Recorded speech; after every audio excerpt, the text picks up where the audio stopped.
Am I the asshole for exposing my half-sister's lies about our childhood? I, 24F, have a half-sister, 27F. We'll call her Taylor. My dad had weekend visitation with Taylor at our house until I was 8, and it was the worst. She bullied me really badly any time I saw her, to the point that I would scream every time my dad even mentioned her coming over. Even if we were kept apart, she would break my things, upset my pets, and tell lies about me. Every week her mom would end up in the kitchen screaming at my parents. Taylor's mom died when she was 11. Her mom didn't have any family able to take her in, and nor did my dad. My dad was the only one who could get custody. When I was told about this, I freaked out. Screaming, crying for hours, calling my grandparents and demanding to live with them, all of it. My mom wasn't willing to have Taylor in the house on that basis, and I'm pretty sure she said she would move out if my dad pushed the issue. Taylor ended up being sent to boarding school the next year, and she would go to stay with other members of my dad's family during breaks. When I was 14 my parents divorced, and I would see Taylor every few months at my dad's during school breaks. I'd learnt to stand up for myself and she'd grown up so there was no bullying, but we'd bicker. She was hostile and I never backed down. I didn't see her much after she went to college, and then I went to college far away as well. We now live in the same small city. I moved here in March. It's the kind of place where everyone from each generation knows or knows of each other. I had never encountered Taylor socially and never mentioned knowing her, but I had met her boyfriend and his friends are part of my larger social group. The other night, I was at a party, and Taylor and her boyfriend were there as well. We made eye contact and waved, but she pretty much avoided me all night. During the night, our mutual friends asked how I know Taylor, and I said we are half-sisters. They all looked super uncomfortable and I pressed for an explanation. Basically, Taylor's been telling everyone that she was homeless as a kid because her stepmother and half-sister hated her and demanded she be shipped off to boarding school and made her dad ignore her. Were it not for the fact that it was obviously going to come out sooner or later that we are related, I probably wouldn't have bothered to set the record straight. As it was, I'm going to be around these people for a long time, and I didn't feel I should have had to walk around burdened by the weight of her lies. So I told the group the context. She called me yesterday to yell at me. Apparently she's being ostracized from the group, her relationship is in trouble, her career opportunities are in jeopardy, etc. I don't see how any of this is my fault because she's the one who lied, but according to some people I should have been a bit more gentle in my retelling of the facts because it's her experience, and I've basically blackballed her. Edit: I didn't have space for this, but just to clarify what I actually said to the friends. I explained that the reason my mom didn't want Taylor to live with us was because of the bullying, and that when they split my dad still didn't have Taylor live with him, and that I only stayed with him on weekends. Taylor told them I moved in with my dad so that she couldn't. I also told them it wasn't true that I told my dad not to finance Taylor's business when she was 20, because I didn't. That was pretty much the gist of it. Edit 2. It was suggested I add this from the comments. I know the answer to these. My mom didn't say to send her to boarding school. What my mom said was, Taylor is not living in this house with my daughter, if that means we split, then we split. My dad didn't want to be a full-time parent by himself, so he stayed with my mom, and since he didn't have any other family Taylor could live with for various reasons, he sent her to boarding school. My dad never cut contact with Taylor. He visited her at school, it was about an hour away, and sometimes he'd see her at other relatives' places during school breaks. When he moved out, Taylor would occasionally spend the day and maybe one break a year at his place. Not the asshole, but the parents are. Obviously not all kids are bullies, but it doesn't sound like she had the best childhood. To be sent away and be rejected by your family after the death of your mother has to do crazy damage on somebody. I don't think it's the kids' faults but the adults surrounding you all. She shouldn't have lied, but I hope there's a way you can live amicably at one point. Edit. I'm not saying Op shouldn't have stood up for herself. But even siblings can have different parenting experiences from the same parent. Not intervening with the bullying earlier on was a failure of the adults. I'm sorry those consequences are landing on the two of you. She was a child when all of this was happening. Who knows what type of hell she was going through, and I'm sure she did feel ostracized. Her parents split up, then her mom dies and she's sent to boarding school. I cannot imagine the trauma that caused. On the other hand, I can't imagine how hard it was for you dealing with someone like that. Sounds like a lot of toxicity and y'all need some group therapy instead of blaming each other for your parents' poor decisions. Scissor. Not the asshole. You're her victim. She lied thinking she was getting away with it but forgot you existed and could talk. I was bullied as a kid and I would have the same reaction as you if they had to live with my family. She chose to be your bully and continue to be hostile. Also, I think she ignored when you saw her in public was because she knew you will tell the truth about the past. It sounds like you were both horrible to each other. Not the asshole. I acknowledge that Taylor had a difficult childhood, but something is sticking out. All her friends dropped her, her career is in jeopardy and her relationship is in trouble just based on you giving your side of the story? No, all these people were waiting for a reason to drop her, there is more to it than that.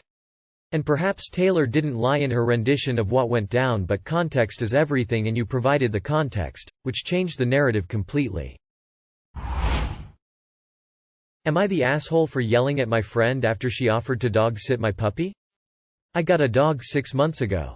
My 23F friend, Amy, 19F, met when we were working on the same floor in a department store. We work for different brands, and got along quite well. My dog has anxiety. I had consulted multiple professional trainers and a vet to help me train her for her behavior. I regularly train and walk her as suggested. And she got better until recently when she turned about 8 months old. She's in her teenage state, which means, she's currently being a bit rebellious. It is a bit exhausting, but I have lived with dogs my whole life and love them so much, so this isn't my first rodeo. But she is my first anxious pup, so I got a couple of dog sitters to sit her when I'm working. Yesterday, one of the dog sitters accidentally let her dog play too roughly with my dog and caused an injury on my dog's eye. So I went to an ER and stayed till 4 a.m. because it was busy there. At that point, I had just finished a 10-hour shift, and bawled my eyes out because I was so worried. Turned out she is fine and got a prescription for the injury. I have work at 10 a.m. on the same morning. I can't cancel it because nobody can cover me and I am scared of my boss. I had cancelled on the sitter due to the incident. And the other sitter is not available at such a short notice, so I plan to just let my dog be for a day at home because I simply was too tired and had no other option. When I was working, Amy offered to dog sit. She had done this before and know how anxious my dog is. Amy has never owned a dog, and isn't a huge dog person. But since I had no other choice at the moment, I thank her a lot for it and told her that I'm going to treat her dinner. When she got in my apartment, my dog has gone through the trash and leaving the home a mess. I had warned her that this would happen as my dog can be destructive when left alone. Amy messaged me saying that why in the world I would get a puppy, that I'm a bad owner and I should have done a better job training her. She also told me that I wasn't fit to have a dog, my dog is crazy, and it's a mistake to have a dog, and many more in multiple very hurtful messages. I hate getting into conflict. But at that point, I had stayed up until 4 a.m. in the crying the whole night because I was worried that she was not going to be okay. So I let it get to me.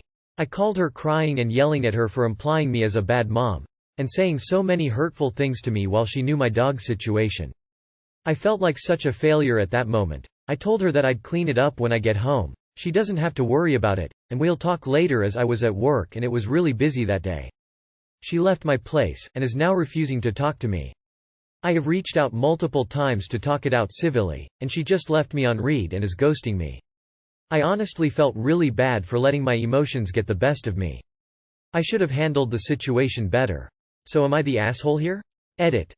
I got my dog from a friend whose dog accidentally got pregnant and have 5 babies. This little pup is a runt and have lived 90% of her life in a cage before I got her. She has been adapting well. The anxiety that was mentioned is more of a separation anxiety, she doesn't like to be left alone. Edit 2. I really am listening to all the advice and comments on this. Thank you so much for helping a stranger out, much appreciated. I'll be the different person and say you're not the asshole. You tried to reach out to apologize and she won't let you. Your dog has issues, as you know, but you can't do more than try to apologize to your friend, and she won't let you. You might need to just let it go. Not the asshole, she's the one who offered her help. You don't look at a friend in need and offer to help them and then go insulting and belittling them. Could you have reacted better? Probably, but she was way out of line. Have any of the professionals suggested crate training the dog? She should have minded her own business.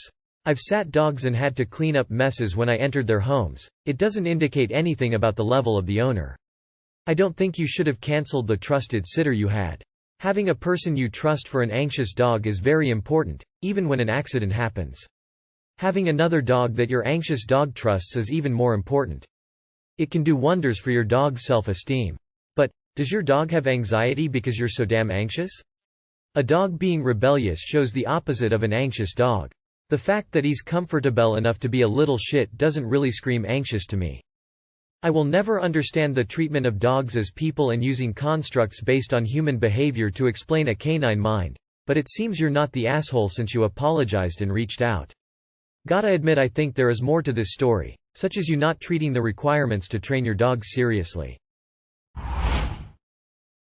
Am I the asshole for how I told my dad some news? So this is my first post on Reddit, so be easy on me. F 23, I'm getting married this October. I was raised by my mother and stepfather. My dad was not an absent father, M48, but a inconsistent one. I would lie awake crying and wondering why he didn't like me enough to want to be there for me. One time, even when I was 11, I invited him to see me play basketball and I was so proud of myself and really wanted him there. He told me due to him staying up all night playing Xbox he wouldn't be able to. Now to the situation. I want my stepfather to walk me down the aisle and give me away.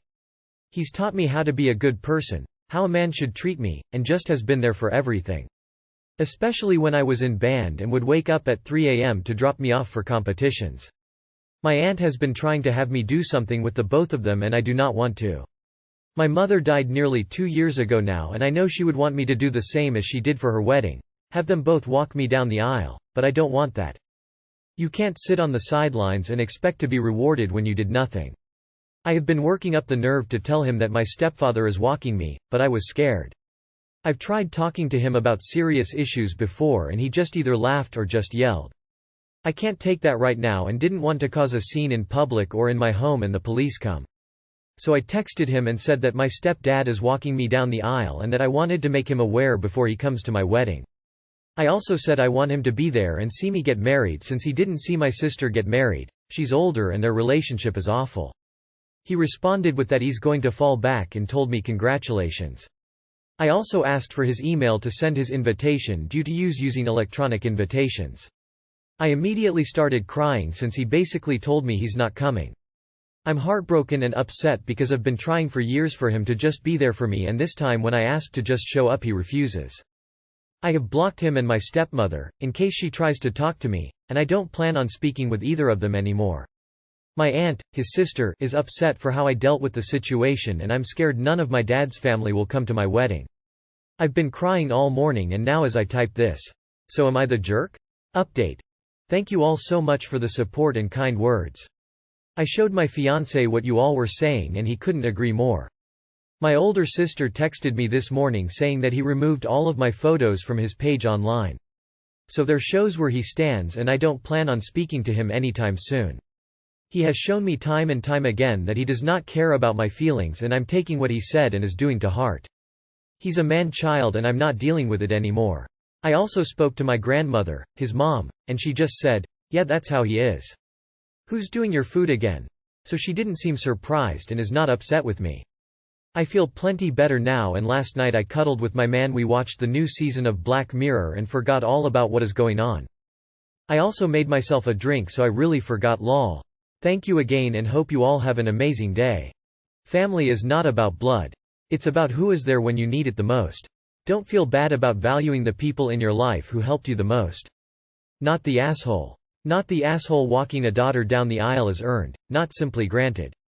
You are having the man that raised you walk you down the aisle. If your sperm donor and his family can't handle that, then you are better off without them being there. Your actual dad is walking you down the aisle, not the person who contributed DNA to your life. Have a great wedding with your real family. Not the asshole. Your day, your way. You don't even need to justify your choices, though your reasons are good. If your father can't face the nature of your relationship, that's for him to deal with. Your aunt needs to mind her own business. Not the asshole. I agree with you that he shouldn't be rewarded for not being there for you. It isn't even about rewards, as that day is about you, and making you feel good about your family. Literally, about adding a member to it. For him to make it about his ego is unreasonable. You're definitely in the right. Am I the asshole for choosing expensive wedding when Mill is paying? So I, 28 female, have an extremely nice mill who has offered to help pay for a lump sum of our wedding. I was told approximately 10K. I did not have a dream wedding in mind, but I do have specific taste. I don't like the garden, floral type vibes and am more of a sleek, modern bride. I chose an average venue that fits around that budget. His side of the family is very large and is 80% of the guest list. The total for the venue and catering, drinks, all in one, ended up being 15K. Since I was told in the beginning that we were getting 10K assistance, I was prepared to pay the extra amount. However, being the sweet lady she is, Mill says it's no problem and will cover the additional cost. While we explored the rest of the pieces of the wedding, Mill mentioned paying for the cake as well. Now, since I will not have much decor, the venue is already very much to my liking of a simple modern, clean look. And I don't like flowers, my priority is the cake.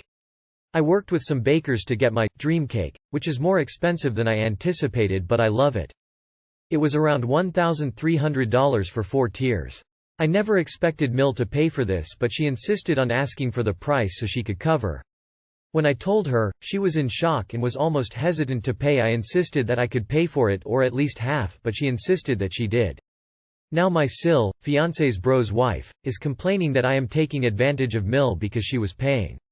For some background, Sil was also given the same offer years ago and their wedding was cheaper and within the original budget. Mill is not wealthy by any means, but she lives somewhat comfortably. I actually make more than enough to easily cover the entire wedding myself, not including fiancé's contributions either, but as he is the baby of the family, Mill really wants to contribute. My side of the family is not contributing anything. Sil did not say anything to Mill, but I now feel very awkward for only paying for small amount for additional vendors while Mill shells out more than what she bargained for while I'm making triple her salary. Sil is saying I should have gone a cheaper route and AITA for choosing the options I did. Am I the asshole for not going cheaper? Or should I have refused the offer? Edit, update. The venue cost going over 10K is not because I chose any addition options. Granted, the food there may be a few more bucks than average per person, but my family doesn't drink alcohol and I have less than 20 people on my side. The rest of the 150 is on fiancé's side and they are heavy drinkers, so they said an open bar is a must. They have a German side. So you can see how this gets more expensive very fast. It looks like I was the asshole even if unintentional. Mill hasn't actually given any money yet, so it's not a give it back situation as some of you guys have stated. I'll tell her the cake is paid for by some friend's surprise. She knows my family wouldn't do it. And I'll try to pay the venue up front. But in the past she has always just sent money directly to my fiancé's bank account anyway, so if this is the case, I'll give her a gift on the wedding day, the same amount back in some travel gift card since she's a frequent flyer. I know she wouldn't cash a check if we gave her one. Thanks all for the insight. You are the asshole. It doesn't sound like you're trying too hard to convince her to let you pay for anything over 10K. You are the asshole for taking advantage of someone else's kindness. You are the asshole. I don't think you should downsize your wedding, but you should definitely reject the offer. I would have a hard time accepting the $10,000 knowing you get paid plenty to cover it yourself.